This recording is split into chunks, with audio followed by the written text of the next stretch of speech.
logra que peligrosos pandilleros de la MS reciban condenas de hasta 277 años de cárcel por los hechos cometidos en Jiquilisco, Usulután.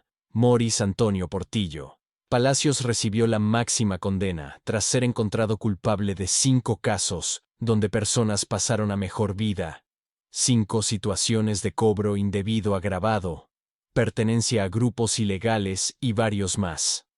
Otro de los sentenciados es José Darío Ruiz Peraza, a 267 años de cárcel, por casos donde personas pasaron a mejor vida, actos preparatorios, cobro indebido agravado, pertenencia a grupos ilegales y otros delitos más.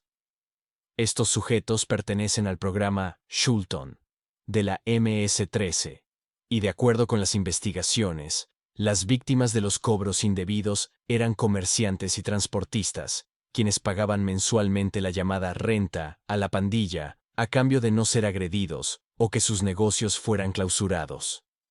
También, entre los casos donde personas pasaron a mejor vida, consta en el proceso que algunos de ellos fueron atacados porque sospechaban que pertenecían a la pandilla contraria.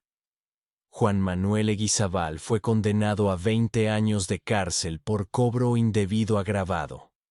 Este sujeto estuvo exigiendo distintas cantidades de dinero a la víctima, desde 2020 hasta 2022. Eguizabal se presentó varias veces a la casa de la víctima y amenazaba con hacerle daño si no pagaba lo que la MS-13 le exigía. La condena fue impuesta por el Tribunal Segundo de Sentencia de Santa Ana. Nuestra Marina Nacional vuelve a golpear al tráfico ilícito internacional. 900 millas náuticas, 1.667 kilómetros, al suroeste de la Bocana El Cordoncillo, estero de Jaltepeque, ubicamos bultos con sustancias ilegales flotando en alta mar, que serían recogidos posteriormente por estructuras criminales. En total, 1,4 toneladas incautadas, valoradas en $35 millones. Con este nuevo decomiso, ya sumamos 37,2 toneladas de sustancias ilícitas incautadas entre 2024 y lo que va de 2025, con un valor estimado de $932,4 millones. El Salvador está cambiando, y este es solo el comienzo. Si te gustó este video, no olvides dejar tu like, suscribirte y compartir para que más personas conozcan esta transformación. Adelantarme al presidente y lo que él quiere decir sobre eso, pero yo creo que lo que el presidente quiere decir y sobre lo que cree de esta administración es que el régimen en Venezuela no es legítimo, que es inaceptable hacia este presidente y su administración que se estén traficando drogas ilícitas hacia Estados Unidos de América. Y por eso el presidente y la administración tomaron fuertes represalias contra los 11 narcoterroristas en aguas internacionales, como todo el mundo vio. Yo creo que esto envía un contundente mensaje hacia los narcoterroristas alrededor del mundo, que el presidente no va a tolerar esto y que la cantidad de drogas que representa las vidas que pudieron haber sido tomadas, no vamos a permitir esto y no vamos a permitir ese veneno a ingresar a nuestro país. Hace minutos que se producían estas declaraciones que acaban de escuchar por parte de la portavoz de la Casa Blanca, Karoline Leavitt. Ha ocurrido a pocos kilómetros de este estudio de televisión, en la residencia oficial del presidente de Estados Unidos. Su portavoz en rueda de prensa ha dicho lo que han escuchado, que el régimen de Nicolás Maduro es ilegítimo y que no van a permitir que el cártel de los soles siga introduciendo droga y envenenando a los estadounidenses. Venezuela es el tema que ocupa el inicio de este club de prensa a raíz de esas declaraciones de la portavoz Karoline Leavitt. ¿Cómo las interpretáis, Antonia? Bueno, se están agarrando un poco a esta orden ejecutiva que Trump firmó en enero, declarando determinadas organizaciones, bandas criminales como el Tren de Aragua o el Cártel de los Soles como organizaciones terroristas, que es un poco replicar esa guerra del terror que vimos en los 2000 con Bush, que les daba una cierta autoridad a tomar acciones que, digamos, ponen un poco en cuestión el derecho internacional. Sandro. Pues mira, coincido en el término de guerra, pero desde mi punto de vista no es ni una guerra contra las drogas ni una guerra contra Venezuela. Creo que esto es una guerra contra Maduro. Creo que en el inicio de esta segunda legislatura Donald Trump dio una oportunidad a Maduro para poder llegar a un entendimiento. Maduro no le ha concedido ese entendimiento y ahora estamos viviendo, pues efectivamente, un conflicto absoluto con el único objetivo realmente de desestabilizar a Maduro y finalmente alejarle del poder. ¿Os sorprenden las declaraciones que ha hecho Caroline Levitt hace minutos? Porque ella remarca dos cosas que hay que destacar de esas declaraciones a la prensa. En primer lugar, que no van a permitir que se siga introduciendo droga. Y en segundo lugar, que el régimen de Nicolás Maduro es ilegítimo. Es un mensaje, Antonia, que ya viene semanas realizándose, sí. ¿no? Sí, es decir, no es sorprendente por el tema de Maduro, porque ya incluso la administración Biden, cuando va a las elecciones, no reconoció la victoria de Maduro, reconoció la victoria de la oposición. A mí me llama más la atención todo este tema de poner el foco en los cárteles, sobre todo porque creo que esta presión que estamos viendo contra Venezuela también es un mensaje indirecto para México, que es con quien hay realmente un problema real de tráfico de drogas, pero con Venezuela se está usando, yo creo, como manera encubierta para hacer presión política, no tan abiertamente. De hecho, Caroline Levitt ha dicho, no ha mencionado a México, Sandro, pero sí ha dicho que ese disparo, esa intervención sobre la lancha en la que había narcoterroristas, 11 miembros del Tren de Aragua, es un mensaje también, ha dicho Caroline Levitt, a todos los narcotraficantes. Sí, sin duda, pero recogiendo un poco lo que ha dicho Antonia, yo creo que al final la gran diferencia es que con Claudia Sheinbaum, incluso aunque no es la mejor relación del mundo la que tiene con Donald Trump, sí han llegado a cierto entendimiento. Y yo creo que hasta cierto punto es lo que en un primer momento Donald Trump buscaba con Maduro. No se ha conseguido y eso ha provocado pues que estemos viendo lo que estamos viendo y escuchando lo que acaba de decir Caroline Levitt. Yo coincido, creo que no es ninguna sorpresa. Creo que los dos puntos clave en todo este conflicto, al menos ahora mismo, son: por un lado, la lucha contra las drogas, que sí que es verdad que es uno de los puntos clave del programa de Donald Trump en esta segunda legislatura y una de sus grandes bazas precisamente para afianzar el apoyo, y esto que veníamos comentando, que es efectivamente pues la declaración abierta contra Maduro y sí, también contra todos aquellos países que pretendan meter droga en Estados Unidos. Primero, además es que esto es manual total de Trump, primero se va a intentar llegar a esa parte de negocios, ese entendimiento, y si ahí no se consigue, entonces vamos a ver al Trump furioso. Y yo creo que con estas declaraciones Caroline Levitt, de forma mucho más educada por supuesto, está diciendo eso: entendámonos, o lo que habéis visto con respecto a ese pequeño navío es lo que puede ocurrir a cualquier narcotraficante, venga desde donde venga.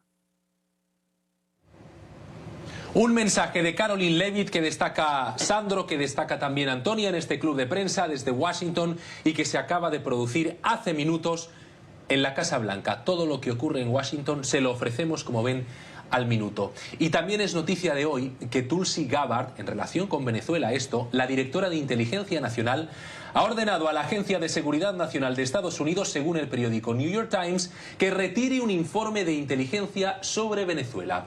Este documento, que sigue clasificado, describía el trabajo realizado en ese país, en Venezuela, por Richard Grenell, ex alto funcionario de inteligencia de la administración Trump y actual líder del Centro Kennedy. Esto ha generado muchas dudas al no haber una explicación sobre estos hechos. Una explicación que le vamos a pedir a Antonia. ¿Qué puede haber detrás de esta decisión de la directora de Inteligencia Nacional? Bueno, siempre se ha hablado un poco de que este tipo de informes era una cosa que hacían los demócratas para señalar a los republicanos. Es cierto que Richard Grenell en su momento fue enviado especial a Venezuela para negociar bastante la relación con la administración Trump, y esos primeros meses sí que se vio un mejor entendimiento.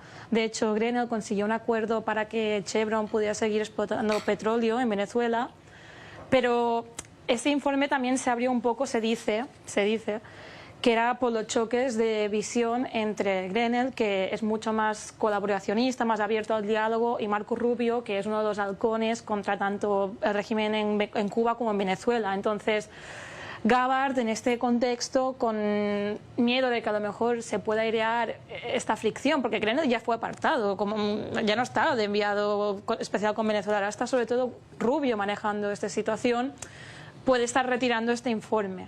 Muy interesante, es decir, que podríamos ver una diferencia de criterios entre la que tenía Grenell a la hora de negociar con el régimen de Nicolás Maduro, y la que tiene Marco Rubio, el secretario de Estado, que es mucho más inflexible, ¿no? Sí, más duro, bueno, lo que hemos visto, Rubio fue el primero que dijo que habría futuras acciones como el ataque contra la supuesta lancha que llevaba narcóticos con los supuestos traficantes de drogas, que también es un tema que aún tiene que verse porque es información que el Pentágono dice que estas personas son traficantes, pero no han presentado aún ninguna prueba más ni han invocado a ninguna autoridad legal, que es lo que hace preocupar también a las personas del mundo del derecho internacional si Estados Unidos está violando el derecho internacional, porque una lancha tan pequeña muchas veces tiene más sentido interceptarla que no un ataque militar contra...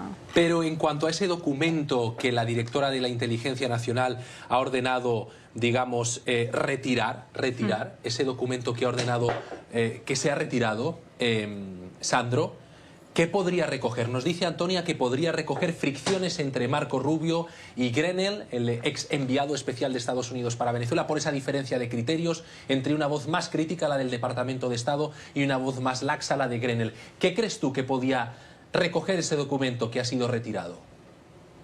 Fíjate, no sé si es eso exactamente lo que recoge, pero sí estoy seguro de que es lo que provoca.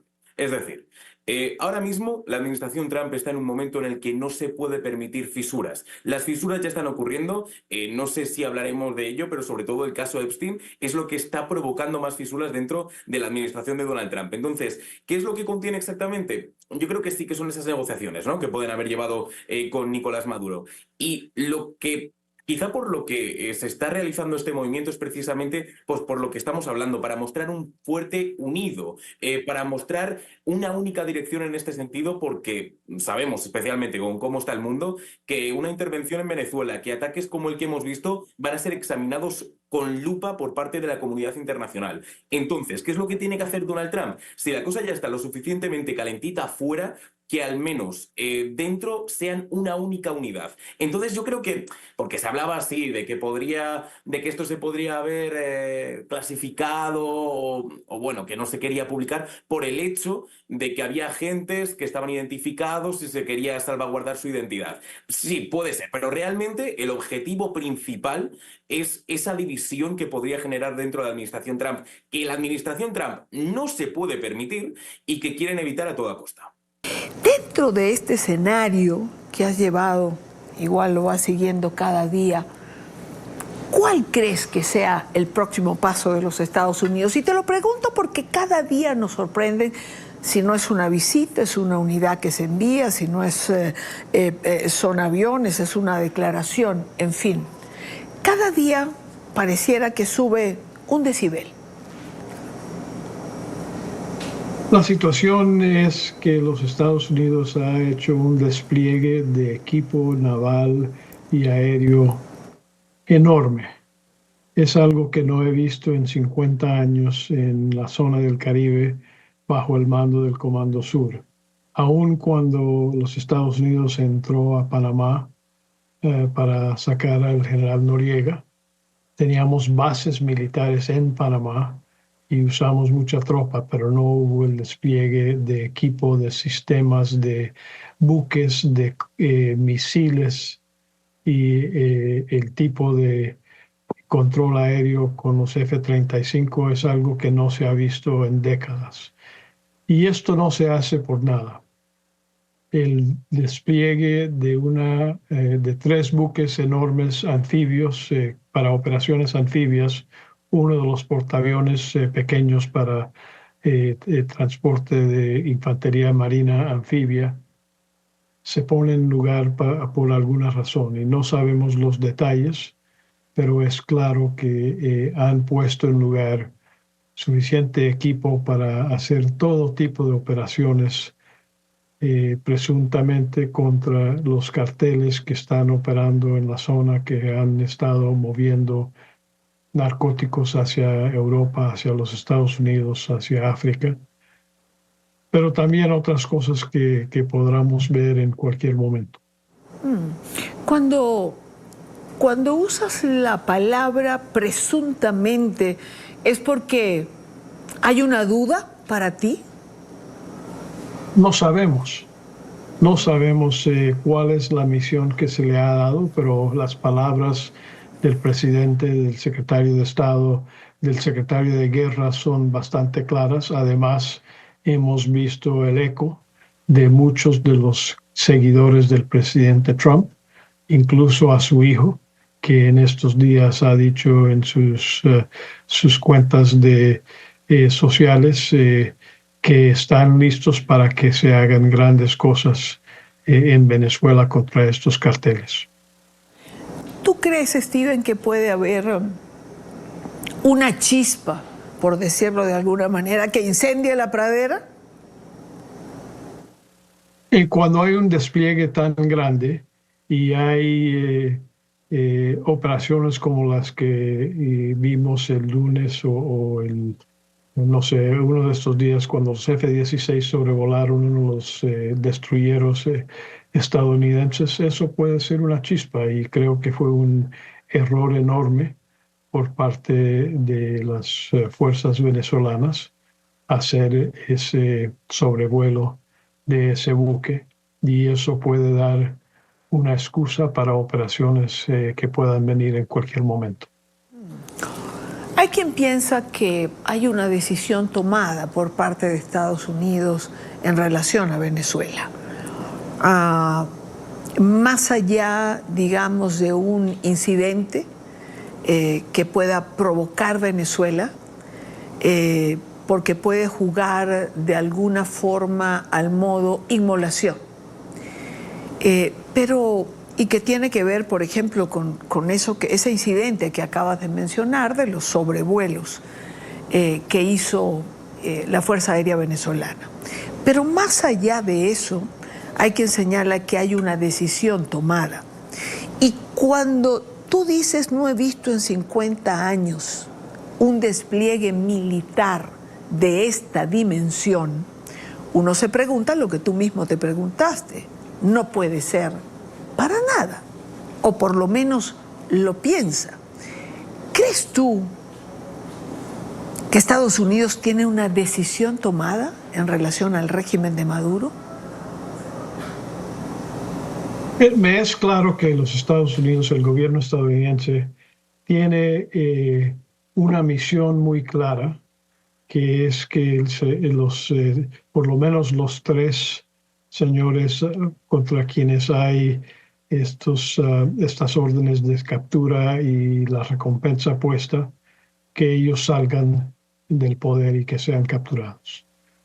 No sé si hay los detalles de las misiones, tienen órdenes todavía.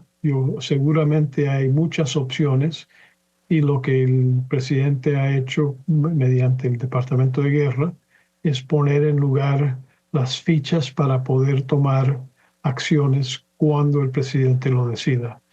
En el pasado hemos visto que él da una misión, pero la orden para llevar a cabo esa misión se espera hasta el último momento para que él tenga toda la información posible de la situación al minuto antes de que ordena la acción en sí. Lo cual, digamos, es una estrategia y de eso sabes tú más que yo. ¿Puerto Rico pasa a jugar un papel clave en esta estrategia? Es decir, ¿es territorio estadounidense en el Caribe? ¿No tiene que pedir permiso a ningún gobierno para entrar o salir cuando y como quiera? Bueno, Puerto Rico tiene una ubicación geográfica muy afortunada para este tipo de operación porque puede adelantar las bases desde el cual se despliegan los aviones y los buques. Es un lugar desde donde se puede hacer el reabastecimiento de los buques, el reabastecimiento de combustible para ahorrar tiempo y recursos. Así que es muy afortunado de que Puerto Rico esté en ese lugar y estén dispuestos a ser anfitriones de esta maniobra que se está llevando a cabo. Recuerde que Puerto Rico hace muchos años tenía bases militares en uso corriente. Hoy ya no están en uso, pero se están reponiendo para poder apoyar a esta misión. Sí, ayer nos decían justo que se pensaba que había una especie de reapertura por el movimiento que se estaba viendo al interior. Nos hablaban también, por ejemplo, de la estrategia de las pistas aéreas, una de ellas de un largo particular, la más importante en la región para aviones que puede llegar a necesitar o usar Estados Unidos. Es decir, son múltiples las ventajas que presenta la isla y quizás por esto hemos visto ese movimiento hacia este territorio boricua, contando con la anuencia de la gobernadora, que lo ha dejado claro.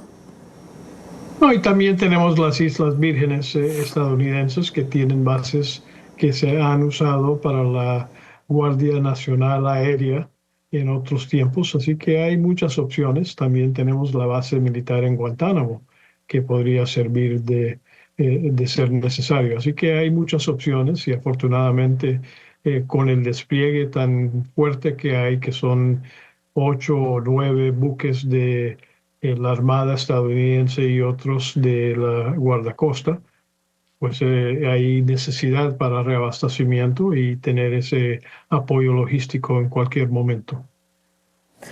Steven, hoy el presidente Petro señaló que de ninguna manera va a prestar territorio para una invasión. Habló de el problema de Venezuela, habló de un diálogo, pero ciertamente se convierte, y es hacia donde va mi pregunta, creo que en solitario, aunque Lula hoy se expresó de alguna manera en relación al territorio de paz que decidió hacer América Latina, pero el presidente, que ha negado la existencia del cártel de los soles, el presidente Petro, que ese cartel no existe, que es una excusa, y siempre de una u otra manera busca defender a Maduro. ¿Por qué? No pretendo ser un psicólogo del presidente colombiano. Él tiene una actitud muy particular que creo que no le conviene a su país. Pero es claro que los Estados Unidos no está apoyándose en Colombia para estas actividades, aunque las Fuerzas Armadas colombianas en muchas ocasiones han trabajado conjuntamente con los Estados Unidos y sigue haciéndolo en la guerra contra la cocaína que del cual tanto sufre Colombia. Así que el presidente pueda tener una actitud muy clara y es bastante claro, y eso puede tener un costo para Colombia en cualquier momento con la certificación que viene en estos días. Pero para el país y para las Fuerzas Armadas, que tienen una muy larga historia y relación de amistad con los Estados Unidos, creo que esto en algún momento va a cambiar. Y ya finalmente, Steven, y no era tema, pero lo acabas de mencionar, y hay una gran preocupación en Colombia por una posible desertificación que ha llevado, por cierto, a un par de alcaldes a los Estados Unidos a hablar en este sentido, a pedir que no se le quite el apoyo a Colombia, etcétera, etcétera. Pero por otro lado, tenemos un récord en territorios sembrados, un récord en cifras relativas a la droga que no se veía en Colombia hace tiempo, tanto que ha llevado al propio presidente Petro a señalar que nuevamente va a volver la aspersión aérea que se había prohibido en Colombia. ¿Crees que se encamina este país hacia una desertificación por parte de Estados Unidos? Creo que hay varios factores ahí. Uno es las cifras que tú citaste. La siembra de coca nunca ha sido tan grande como lo que vemos este año. Y la capacidad colombiana para combatir y reducir esa siembra está muy reducida. A pesar de todo el esfuerzo que las Fuerzas Armadas y la Policía Nacional han tratado de hacer. Los hechos son claros. Y además el señor Petro no ha dejado de tomar cualquier ocasión para criticar al gobierno estadounidense y al presidente de los Estados Unidos. Como decíamos, ministro, septiembre es el mes que, bueno, se suele ser más lluvioso, genera estragos a nivel climático en nuestra región y quizá, bueno, para comenzar, estamos todavía en una alerta verde emitida por el Sistema Nacional de Protección Civil. ¿Qué significa esto y qué sistema es el que nos está influenciando esta semana? Bueno, básicamente las condiciones son esas. Ya pasamos el periodo canicular. Recordemos que entre junio y agosto disminuye la cantidad de lluvias. Y sí, septiembre es el mes estadísticamente más lluvioso del año. Esto significa que vamos a tener mucha más lluvia en el mes de septiembre que en el mes de agosto. ¿Qué tipo de lluvia? Bueno, podemos ir viendo las tormentas eléctricas, tormentas por la tarde, pero también podemos ver lluvia más temprano. Estos días hemos tenido pasos de ondas tropicales, muchísima humedad en el ambiente y eso pues ha generado precipitaciones incluso temprano por la tarde. Ya después del mediodía ya hemos visto lluvias. Estas condiciones se van a mantener así. Septiembre tenemos el paso de ondas tropicales cada 2 o 3 días, por lo que podemos tener este tipo de tormentas fuertes cada 2 o 3 días y sí, lluvias puntuales en algún lugar del país prácticamente todos los días. Adicional a eso, está la probabilidad muy alta que nosotros podamos tener algún sistema ciclónico que nos amenace. No es el caso en este momento, pero sí podría pasar. Algún huracán en el Caribe, algún huracán en el Pacífico, que si logra acercarse a la zona de influencia, pues definitivamente puede traernos lluvias de tipo temporal. Entonces, estamos esperando, ya tenemos prácticamente la tercera parte del mes cubierta, falta la parte más lluviosa y vamos a estar informando a diario a través de las diferentes redes y los diferentes medios todo lo que está sucediendo con el clima.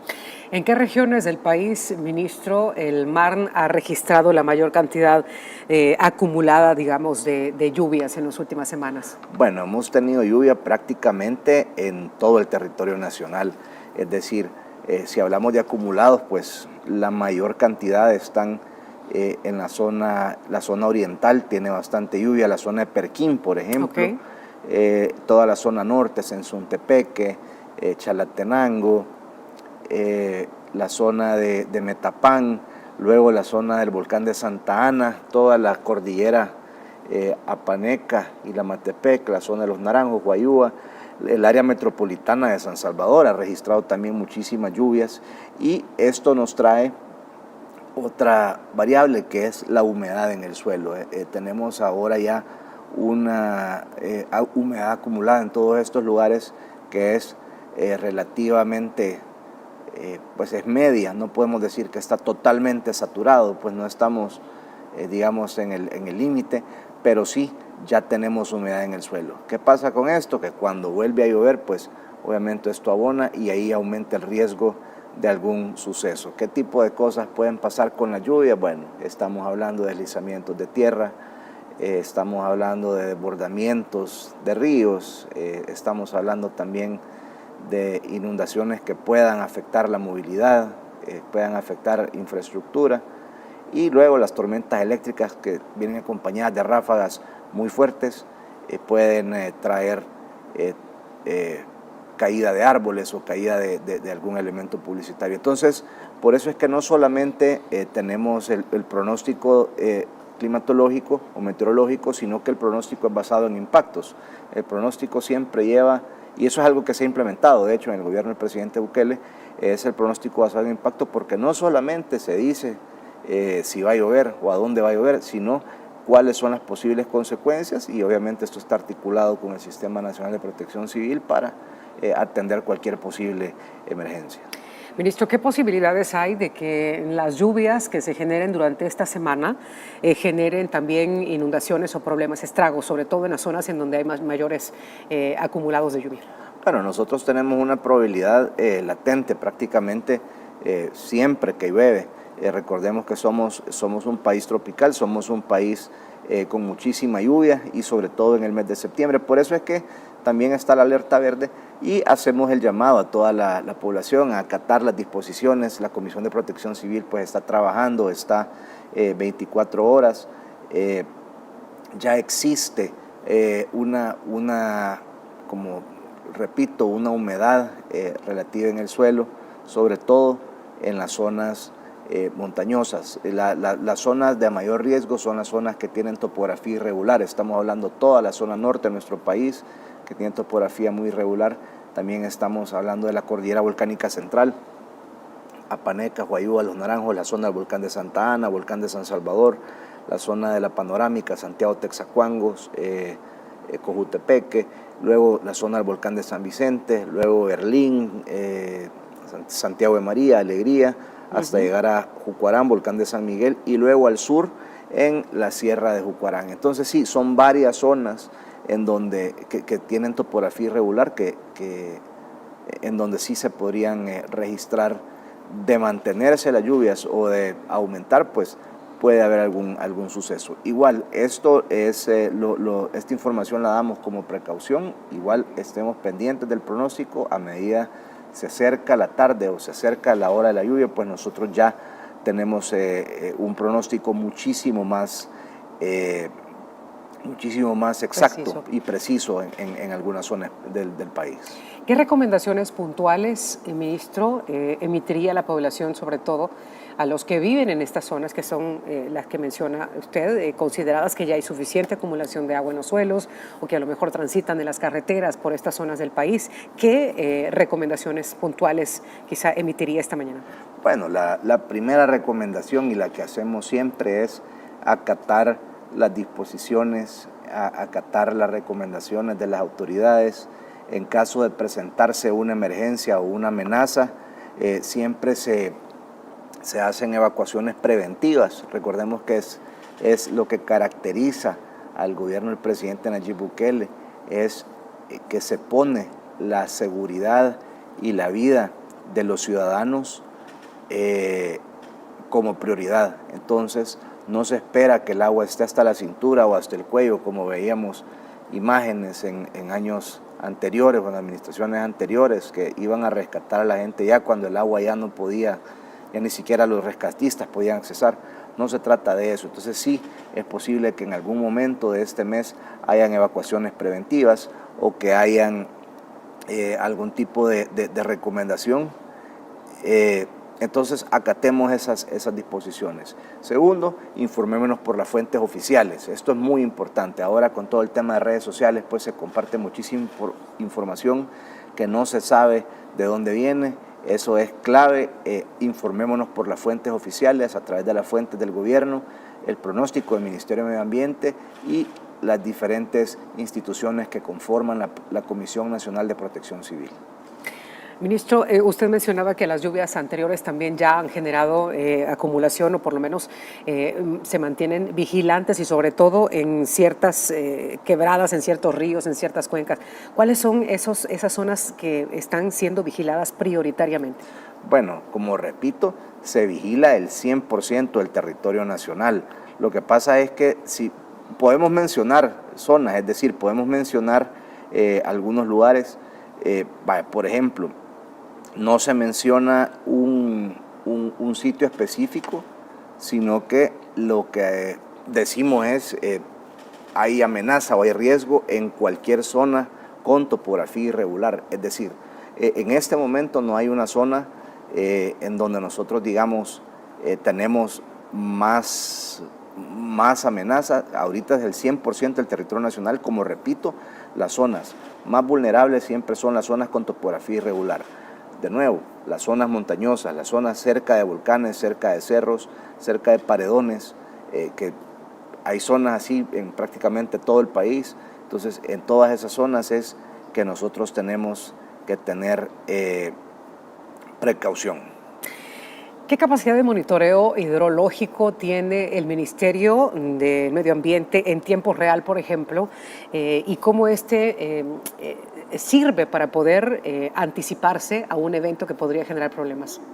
Bueno, nosotros tenemos una red de sistemas de alerta temprana, de quizás la más o de las más robustas de la región, no solamente en meteorología, también en geología. Monitoreamos sismos, monitoreamos volcanes, tenemos estaciones telemétricas, tenemos estaciones hidrometeorológicas que prácticamente cubren el 100% del territorio nacional. Tenemos estaciones que en tiempo real están reportando humedad, están reportando temperatura, viento, lluvia y radiación solar en algunos casos.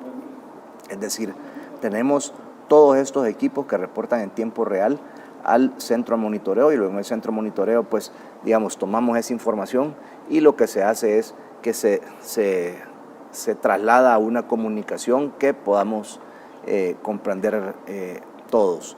Entonces, tenemos un muy buen sistema de alerta temprana, tenemos la red de radares, tenemos la red de estaciones, recibimos información también a través de satélite, nos vienen los mapas del satélite GOES, el GOES 19, que es un satélite geoestacionario, está rotando con la Tierra, y de parte de NASA pues nos vienen esas imágenes en crudo, y esas imágenes se filtran y se van sacando las diferentes capas, y así es como nosotros vamos viendo la humedad, la temperatura de las nubes y todas las variables y todos los parámetros que nos permiten generar un pronóstico meteorológico. Al final es un trabajo muy técnico, muy científico, pero lo que se busca es un mensaje muy simple: va a llover a la hora que va a llover y cuál es la posible consecuencia. De eso se trata, de tener toda esta información y de poder utilizarla. Toda esta información y toda esta tecnología no nos sirve de nada si nosotros no la trasladamos y no la comunicamos de manera adecuada. Entonces eso es lo que se trata también. Hemos tenido comunicación, diferentes tipos de comunicación desde el Ministerio de Medio Ambiente. Hay comunicación, la comunicación debe servir, es decir, no podemos nosotros decir, si yo digo, por ejemplo, tenemos una influencia de 2 vaguadas y tenemos la zona de convergencia intertropical que nos está dando precipitaciones, nadie entiende eso, y no estoy diciendo nada. Entonces nosotros, por eso es que el mensaje es lluvia a tal hora, en tal lugar, y las advertencias que puedan haber. Entonces sí, tenemos un sistema muy sofisticado de alerta temprana, pero también tenemos un sistema de comunicación que es amigable con toda la población. A ver, ¿con qué tanta antelación, digamos, estos sistemas pueden anunciar la formación de una tormenta, así como la que hemos visto a lo mejor en semanas pasadas, que en cuestión de minutos se forma un tormentón que arrasa con árboles y hace tremendos estragos?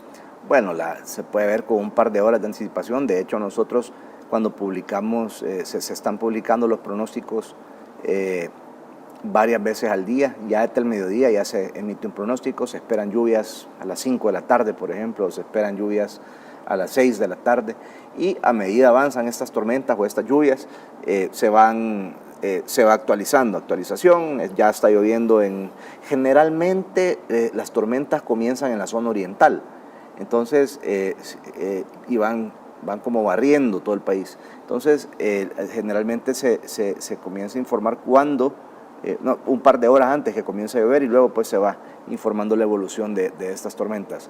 De hecho, cuando empieza a llover, si es un día que hay onda tropical y empieza a llover a las 2, 3 de la tarde en Oriente, generalmente no deja de llover prácticamente hasta la medianoche, solo que está lloviendo no llueve simultáneamente en todo el país, pero sí se tienen tormentas en algún lugar del país. Entonces, sí, es un trabajo de 24 horas, el Observatorio del Ministerio de Medio Ambiente no descansa, tenemos que estar pendientes. Recordemos que también paralelamente estamos con el monitoreo de sismos, el monitoreo de volcanes, que eso no se puede dejar ni un solo segundo desatendido. Entonces sí es bien importante. Entonces, como repito, no solamente se habla de la lluvia, sino de los posibles impactos, que, como repito, pueden ser caídas de árboles, se menciona la actividad eléctrica que pueden traer estas tormentas, si puede haber una inundación, una crecida súbita o alguna inundación rural o urbana, y el tema de los deslizamientos. También publicamos los mapas de riesgo, los mapas de deslizamiento, que son bien importantes para tomar las diferentes decisiones a la hora de una tormenta. Nuestra situación geográfica, no necesitamos que venga directamente un huracán sobre nuestro país para tener algún tipo de afectación. Se han tenido varias tormentas. En el caso de Amanda y Cristóbal, por ejemplo, en el año 2020 fue un huracán o fue una tormenta que comenzó en el Océano Pacífico, se llamaba Amanda, pasó sobre Guatemala y luego se debilitó, pero siguió su curso hacia el Golfo de México, salió al Océano Atlántico, al Golfo de México, y ahí fue donde se volvió a fortalecer y se formó la tormenta Cristóbal. No pasó directamente sobre nuestro país, sin embargo, tuvimos muchísima lluvia, tuvimos lluvias de tipo temporal por varios días, por prácticamente una semana, fue el año de la pandemia, y eso pues trajo muchísimas afectaciones. Entonces, sí, lo recuerdo. Así han sucedido, eso fue a comienzo de época lluviosa del año 2020, entonces, y así luego se registran en junio. Hace 2 años, hace 2 años tuvimos también en el mes de junio otra tormenta muy fuerte. El año pasado, 2024, tuvimos prácticamente 2 semanas con lluvia en el mes de junio. Entonces, sí, y así podemos ir comparando todos los meses. Cuando llegamos al mes de septiembre nos damos cuenta que en el mes de septiembre se tiene ocurrencia de 3, 4, 5 sistemas ciclónicos en el Atlántico, y muchos de ellos han afectado nuestro país con lluvias de tipo temporal, con viento, etc. Entonces, sí, esa frase que alguien dijo, pues probablemente es porque está comparando otros meses de septiembre. Recordemos que igual estamos a 10 de septiembre, faltan todavía 20 días para que termine el mes, y como repito, pues nosotros estamos listos. Nosotros no podemos detener los sistemas ciclónicos, no existe una tecnología para detener un huracán. Esos son eventos de la naturaleza. Lo que sí podemos hacer nosotros es estar preparados, y eso es lo que hacemos. Pues tenemos todos los sistemas de alerta temprana listos, y también pues todos los equipos y toda la Comisión Nacional de Protección Civil del gobierno del presidente Bukele pues está articulada y está completamente lista para afrontar cualquier eventualidad que pueda venir de estos eventos meteorológicos. Y si hacemos una revisión de lo que va del año, de las emergencias que han sido, que se han presentado en producto de la situación climática, no hemos tenido hasta el momento una emergencia grave que atender o alguna situación preocupante durante 2025. Bueno, recordemos que una emergencia que involucre ya una persona ya es tomada muy en serio por la Comisión de Protección Civil. Ellos tienen más información acerca de todos los rescates que se han hecho, pero sí ha habido un plan preventivo. Esto también es muy importante, y aquí entra otro tema, que es el de cuidar nuestro país. Muchas de las inundaciones o muchas de las emergencias que se atienden son debido a que los drenajes están tapados por la basura.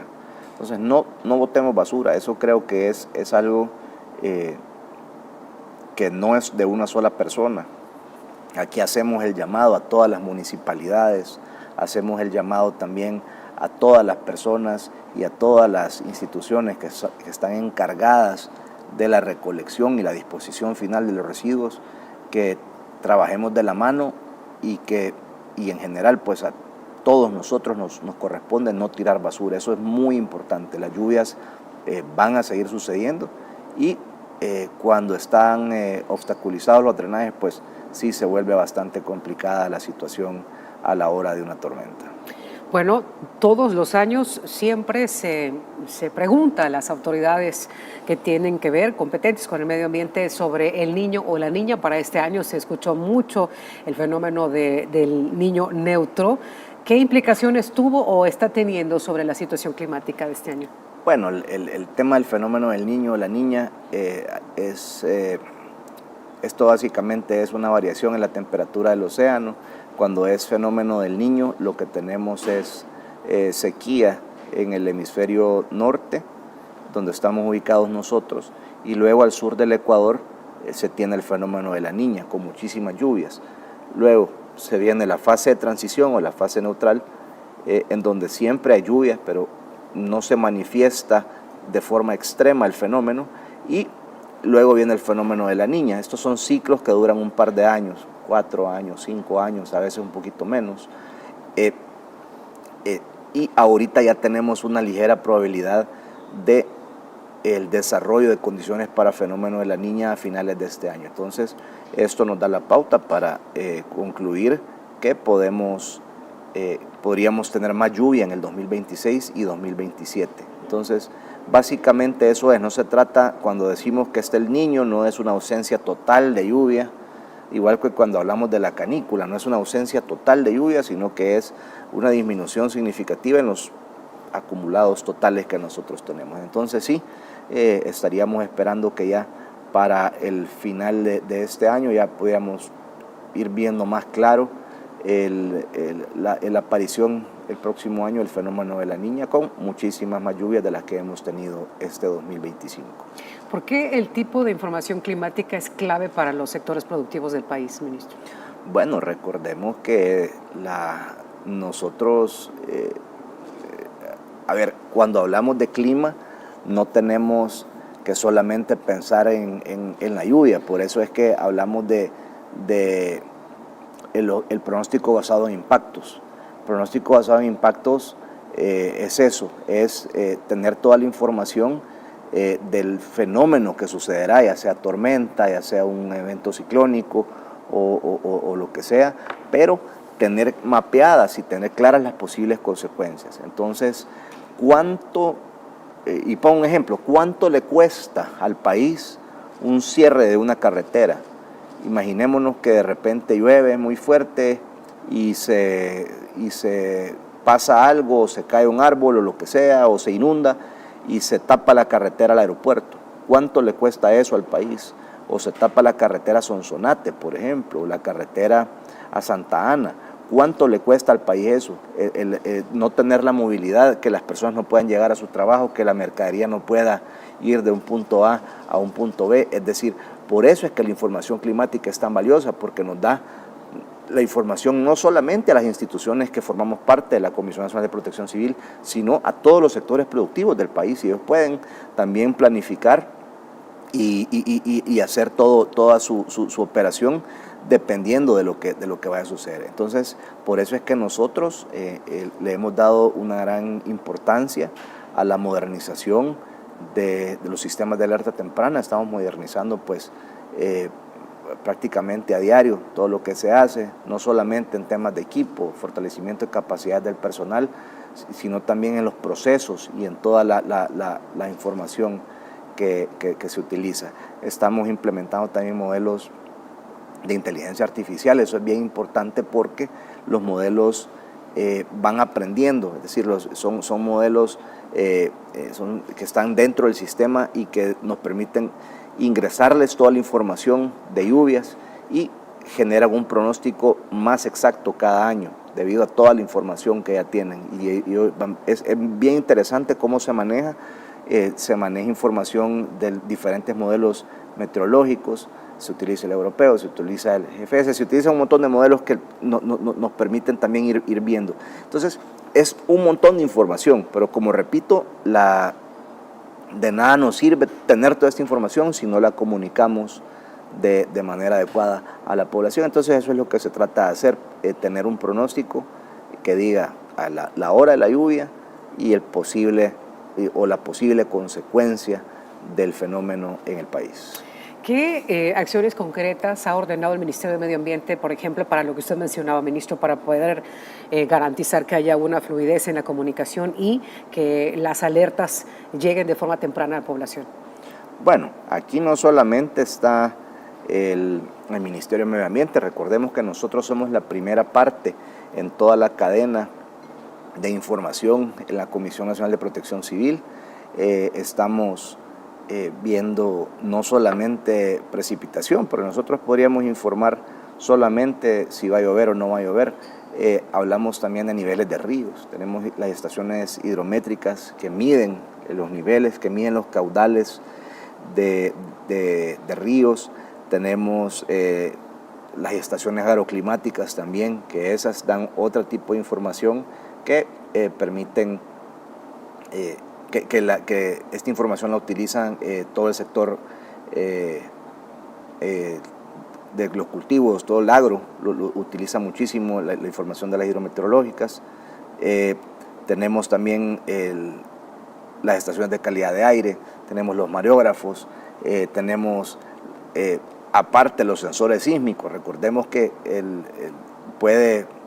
ha sucedido un par de veces. De hecho, en el año 2005 se tuvo una tormenta tropical y una semana después se tuvo una erupción volcánica con el volcán de Santa Ana. Entonces, cuando se combinan dos eventos, puede ser complicado. Entonces, por eso es que nosotros estamos obligados a mantener estos sistemas al día, a mantener toda la información al día, los sistemas con su mantenimiento al día, y también pues irlos renovando, irlos modernizando todos los años para tener la información. El primer propósito de toda esta información es salvaguardar la vida y la seguridad de todos los salvadoreños. Ninguna afectación directa a nuestro país. Esto es, por el momento, eso es lo que tenemos. Lo que nosotros estamos teniendo en este momento son, digamos, todo el viento que viene desde el este, desde el Caribe, es lo que a nosotros nos trae las ondas tropicales. Entonces, como repito, vamos a tener pasos de ondas tropicales cada 2 o 3 días, entonces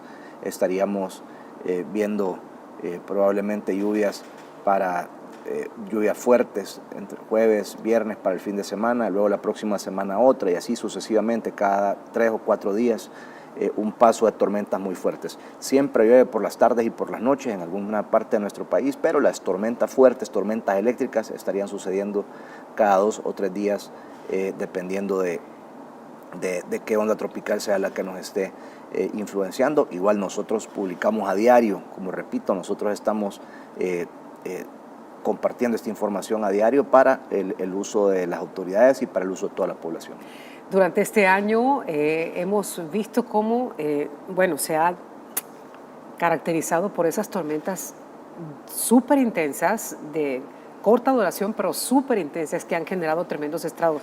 ¿Qué hace que se ocurran este tipo de tormentas? Porque esto, digamos, si nos vamos a años anteriores, pues el periodo invernal normal, que las lluvias, a lo mejor 2 o 3 días llueve, algún temporal, pero estas tormentas así de intensas que hemos tenido este año, estamos teniendo, ¿a qué se debe este fenómeno? Bueno, son tormentas que suceden prácticamente todos los años. Como repito, pues son ondas tropicales, son variaciones en la atmósfera, en la presión de la atmósfera, que nos traen bastante humedad y generan las condiciones para estas precipitaciones.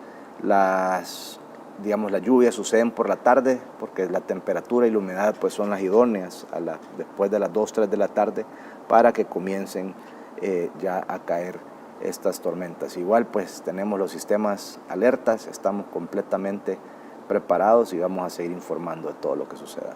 Vamos con el monitoreo sísmico, ministro, que también es importante. Hace algunas semanas atrás había un enjambre sísmico que había sido localizado en el área de San Lorenzo. Aguachapán, ¿se finalizó este enjambre o cómo se mantiene la situación ahí? Sí, por el momento no tenemos mayor sismicidad. Estamos teniendo aproximadamente un promedio entre unos 10 a 12 sismos diarios. Sí, sigue temblando en la zona de San Lorenzo, pero digamos que no es parte de un enjambre sísmico o de algo similar que tengamos ahí. El último sismo que se tuvo, de hecho, fue este día, fue a las 4:37 am, fue un sismo de 2.9, un sismo pues imperceptible por la población en la mayoría del territorio nacional. Únicamente lo pueden haber sentido quienes viven muy cerca de donde fue un sismo relativamente leve, a 13 kilómetros de San Lorenzo. Una de las peculiaridades que tienen nuestros sistemas de alerta temprana es que la red de monitoreo sísmico que tiene El Salvador es la más robusta de la región, por mucho. Las naciones vecinas tienen una estación cada 2.000 kilómetros cuadrados aproximadamente. Nosotros siendo el país más pequeño de la región, estamos actualmente con una estación cada 193 kilómetros cuadrados. Entonces esto sí nos dice mucho de la capacidad de alerta que tenemos nosotros. Los sismos no pueden predecirse, el sismo únicamente puede informarse cuando comienza a suceder. Invito a todos los televidentes a que también puedan descargar la aplicación Alerta de Sismo del Ministerio de Medio Ambiente. Está disponible para las plataformas iOS y Android, y esta aplicación pues es sumamente útil. Nos vamos dando cuenta cuánto tiembla y nos da alertas. Nos puede dar una alerta quizás un par de segundos antes de sentir el sismo. El sismo comienza a suceder, pero las ondas tardan ese par de segundos en viajar hasta donde nosotros estamos. Entonces, si nosotros estamos, mientras más lejos estemos del sismo, pues obviamente más tiempo vamos a tardar en sentirlo y vamos a tener una alerta, digamos, antes de sentir el sismo. La ventaja de esto es, a diferencia de antes algunos teléfonos tenían ciertas alertas que cuando comenzaba a temblar sucedía lo mismo, y utilizaban, digamos, el teléfono y el sistema del teléfono para detectar algún tipo de movimiento que no fuera normal. Estas aplicaciones están conectadas a nuestro sistema de alerta temprana. Entonces la información que se tiene es una información muy exacta, es una información sumamente precisa, y nos ayuda también a que vayamos conociendo pues la zona donde vivimos. Repito, somos un país volcánico, un país sísmico, eso no podemos detenerlo, son fenómenos naturales, pero sí podemos estar preparados teniendo toda la información disponible a la mano. ¿Qué tanto se ha modernizado en los sistemas de monitoreo sísmico durante los últimos años, ministro? Bueno, como repito, pues se han aumentado la capacidad de las estaciones. Hemos ido renovando pues todo el equipo en campo, hemos renovado también todo el equipo del centro de monitoreo, se han fortalecido capacidades, se han implementado protocolos nuevos, se han implementado los pronósticos basados en impacto, estamos con monitoreo de tsunamis también. Hay un par de municipios ya en la costa que están con una acreditación que se llama Tsunami Ready, que básicamente es, ellos tienen un protocolo aplicado a nivel mundial en muchos países para la ocurrencia o la posible ocurrencia de un tsunami. Es decir, nosotros vivimos con los fenómenos naturales. Entonces aquí tenemos riesgo siempre de sismos, tenemos riesgo de todo lo que pueda traer la lluvia, que son los deslizamientos, que son todas las inundaciones, y eso nos obliga a estar preparados. Pues repito, no podemos detener a la naturaleza, lo que sí podemos hacer es estar preparados para lo que ella nos traiga.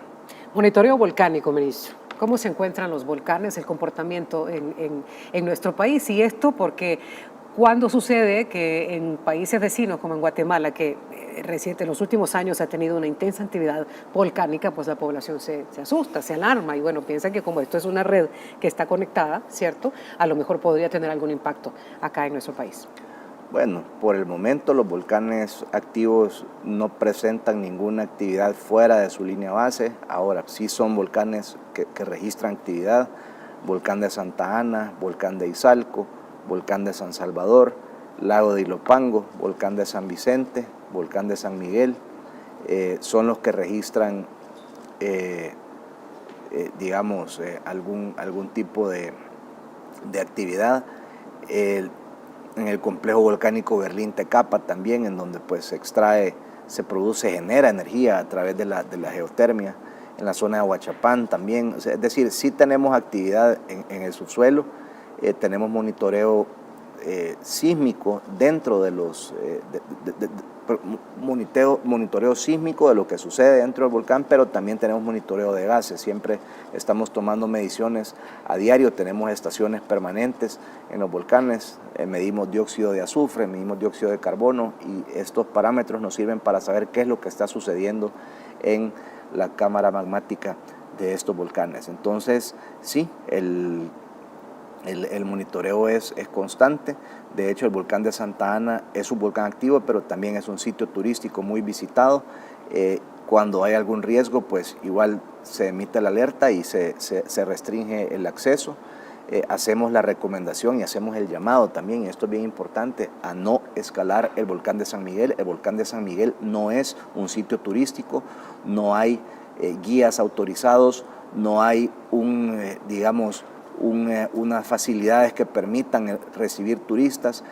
Cada quien que sube el volcán de San Miguel lo hace bajo su propio riesgo, y es muy importante mencionar eso. Hemos tenido varios casos en los cuales pues, hemos tenido que ir a rescatar turistas que se han perdido o que han subido a una hora que no es la adecuada, o les puede agarrar una tormenta en la ladera o en la cima del volcán. Entonces, sí, es bien importante y hacemos el llamado: no suban el volcán de San Miguel. Eso es muy importante. ¿Quieren visitar un volcán bonito? Pueden ir al Boquerón, pueden ir al volcán de Santa Ana, donde hay guías autorizados, donde hay una infraestructura adecuada turística para recibir a los turistas y efectuar todo el paseo de forma segura. Es interesante lo que usted menciona, porque también me trae al recuerdo, bueno, una situación lamentable que hubo de una persona que también se extravió en el volcán Chinchotepec hace poco, y que a lo mejor no, bueno, se decía que había ido en un principio con guías, pero luego ya no, y se perdió, y luego pues lamentablemente pues sucedió la fatalidad. Pero también es importante que la población atienda ese tipo de advertencias, ¿no? Sí, la verdad que nosotros estamos monitoreando constantemente, esto fue hablando del turismo, pero ya hablando de los volcanes, estamos monitoreando constantemente, y por el momento pues no hay ninguna actividad fuera de la norma dentro de estos volcanes. Igual sismos pues vamos a seguir tenemos entre 10 y 12 sismos diarios. Muchos de ellos no son sensibles por la población, la mayoría pues solamente son registrados por los equipos. Ya cuando es un sismo arriba de 3.5, de 4, ya es muy probable que las personas lo sientan, pero por el momento pues como repito, en sismos y volcanes no hemos tenido ninguna actividad que sea fuera del promedio. Igual, ¿hay un riesgo? Sí, por supuesto que hay un riesgo.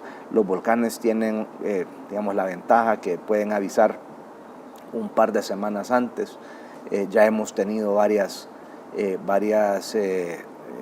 sorpresas. Por ejemplo, en el año 2020, si no me equivoco, fue 2022, se tuvo una serie de gasificaciones del volcán de San Miguel.